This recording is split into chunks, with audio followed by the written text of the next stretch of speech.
1 আচ্ছা তাহলে এখান থেকে আমরা x সমান কত পাচ্ছি 3t + 2 আর y সমান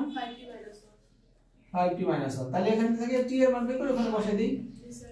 3t সমান হলো x - 2 t সমান হলো x - 2/3 কোথায় বসাই দিব এখানে y সমান 5 x - 2/3 - 1 আচ্ছা y সমান এখানে আবার একটু দাঁড়াও এবার আবার করো এবার আলু তো স্যার আজকে আমাদের ভিডিও দেখবে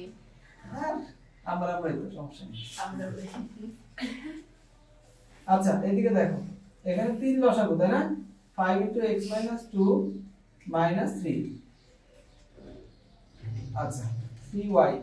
এত সমান হচ্ছে কত 5x - 10 - 3 3y 5x - 13 0 5x - 3y - 13 ওকে শেষ